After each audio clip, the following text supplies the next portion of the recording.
Saudara-saudari terkasih di dalam Tuhan Yesus Kristus, semoga kita semua dalam keadaan sehat bersama keluarga. Saat ini marilah kita mendengarkan bacaan kitab suci dan renungan harian Rabu 7 April tahun 2021. Bacaan pertama. Bacaan dari Kisah Para Rasul. Pada suatu hari menjelang waktu sembayang, yaitu pukul 3 petang, naiklah Petrus dan Yohanes ke bait Allah. Di situ ada seorang laki-laki yang lumpuh sejak lahirnya, sehingga ia harus diusung. Tiap-tiap hari orang itu diletakkan dekat pintu gerbang bait Allah yang bernama Gerbang Indah, untuk meminta sedekah kepada orang yang masuk ke dalam bait Allah. Ketika orang itu melihat bahwa Petrus dan Yohanes hendak masuk ke bait Allah, ia meminta sedekah.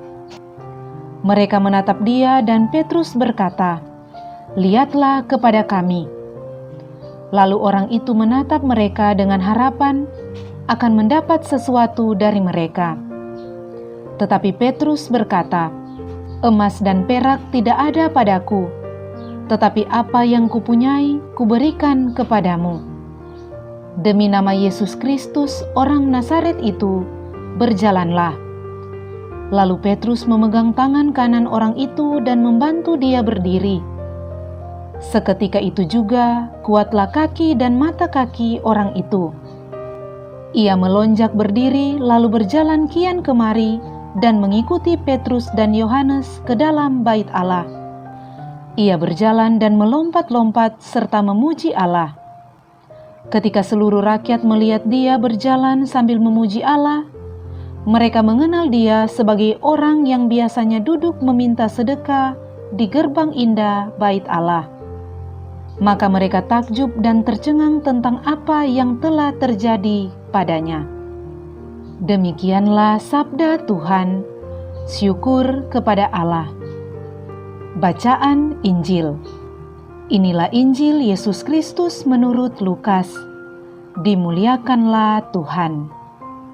Pada hari Sabat, sesudah Yesus dimakamkan, 2 orang dari murid-murid Yesus pergi ke sebuah kampung bernama Emmaus, yang terletak kira-kira 7 mil jauhnya dari Yerusalem, dan mereka bercakap-cakap tentang segala sesuatu yang telah terjadi. Ketika mereka sedang bercakap-cakap dan bertukar pikiran, datanglah Yesus sendiri mendekati mereka, lalu berjalan bersama-sama dengan mereka. Tetapi ada sesuatu yang menghalangi mata mereka, sehingga mereka tidak dapat mengenal Dia.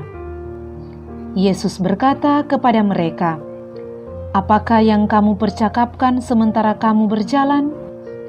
Maka berhentilah mereka dengan muka muram. Seorang dari mereka, namanya Kleopas, menjawabnya, "Adakah engkau satu-satunya orang asing di Yerusalem yang tidak tahu apa yang terjadi di situ pada hari-hari belakangan ini?"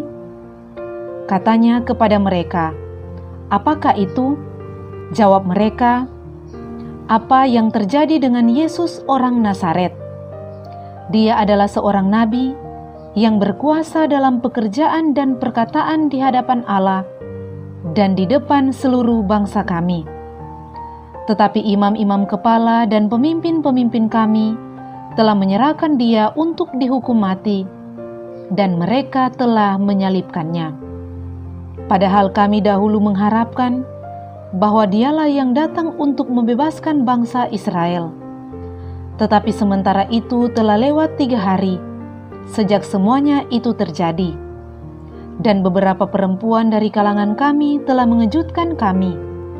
Pagi-pagi buta mereka telah pergi ke kubur dan tidak menemukan mayatnya. Lalu mereka datang dengan berita bahwa telah kelihatan kepada mereka malaikat-malaikat yang mengatakan bahwa Yesus hidup. Dan beberapa teman kami telah pergi ke kubur itu dan mendapati bahwa memang benar yang dikatakan perempuan-perempuan itu. Tetapi Yesus sendiri tidak mereka lihat. Lalu ia berkata kepada mereka, Hai kamu orang bodoh, betapa lambannya hatimu, sehingga kamu tidak percaya akan segala sesuatu yang telah dikatakan para nabi. Bukankah Mesias harus menderita semuanya itu untuk masuk ke dalam kemuliaannya? Lalu ia menjelaskan kepada mereka apa yang tertulis tentang dia dalam seluruh kitab suci, mulai dari kitab-kitab Musa dan segala kitab nabi-nabi. Sementara itu mereka mendekati kampung yang mereka tuju. Ia berbuat seolah-olah hendak meneruskan perjalanannya. Tetapi mereka mendesaknya dengan sangat, "Tinggallah bersama-sama dengan kami, sebab hari telah menjelang malam dan matahari hampir terbenam." Lalu masuklah ia untuk tinggal bersama-sama dengan mereka. Waktu duduk makan dengan mereka, ia mengambil roti, mengucap berkat, lalu memecah-mecahkannya dan memberikannya kepada mereka. Ketika itu, terbukalah mata mereka, dan mereka pun mengenal dia. Tetapi Yesus lenyap dari tengah-tengah mereka. Kata mereka seorang kepada yang lain, "Bukankah hati kita berkobar-kobar ketika ia berbicara dengan kita di tengah jalan, dan ketika ia menerangkan kitab suci kepada kita?" Lalu bangunlah mereka dan terus kembali ke Yerusalem. Di situ mereka mendapati ke-11 murid itu. Mereka sedang berkumpul bersama-sama dengan teman-teman mereka. Kata mereka kepada kedua murid itu, "Sungguh, Tuhan telah bangkit dan telah menampakkan diri kepada Simon."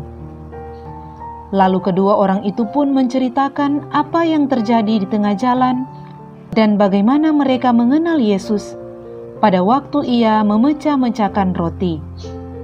Demikianlah Injil Tuhan. Terpujilah Kristus. Saudara-saudari terkasih, renungan kita di saat ini diberi judul, "Apakah kita mengenal Kristus?" Saudara-saudari terkasih, jika ditanyakan kepada kita, berapa lama kita sudah menjadi pengikut Kristus? Pasti banyak di antara kita yang akan menjawab, "Sejak lahir, saya sudah menjadi pengikut Kristus."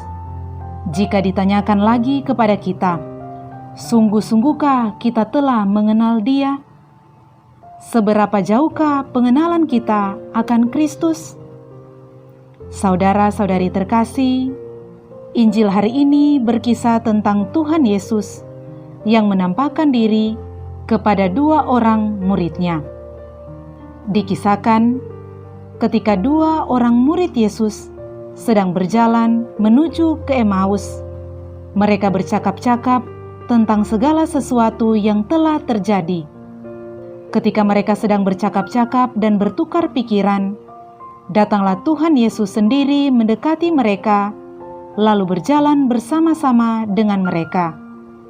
Namun ada sesuatu yang menghalangi mata mereka, sehingga mereka tidak mengenal Dia. Saudara-saudari terkasih, dua murid Yesus yang sedang dalam perjalanan ke Emmaus ini memiliki pengetahuan yang lumayan tentang Tuhan mereka. Itu dapat kita lihat pada ayatnya yang ke-19. Mereka menjawab Yesus sambil menjelaskan apa yang terjadi dengan Yesus, orang Nazaret. Mereka berkata, "Dia adalah seorang nabi yang berkuasa dalam pekerjaan dan perkataan di hadapan Allah dan di depan seluruh bangsa kami." Selain itu, mereka juga memiliki pengharapan kepada sosok Yesus, sebagaimana pengharapan orang-orang atau bangsa Yahudi terhadap Mesias. Mereka kemudian menceritakan pengalaman paling baru mengenai kebangkitan Yesus. Mereka dapatkan dari para perempuan yang mengunjungi kubur Yesus dan dari beberapa murid lainnya. Mereka menceritakan semuanya kepada Tuhan Yesus, namun mereka belum menyadari maknanya, sehingga Tuhan Yesus harus menguraikan lagi kepada mereka bagaimana Mesias itu memang harus menderita untuk masuk ke dalam kemuliaan-Nya. Saudara-saudari terkasih, telah lama mereka bercakap-cakap dalam perjalanan, namun mereka belum juga mengenal Tuhan Yesus. Yang menjadi pertanyaan, mengapa mereka tidak mengenali Yesus dengan segera? Lukas dalam Injil hari ini menyatakan bahwa ada sesuatu yang menghalangi mata mereka. Apakah yang menghalangi mata mereka? Apakah itu rasionalitas, sehingga peristiwa kebangkitan tidak dapat dimengerti dan diterima dengan akal sehat?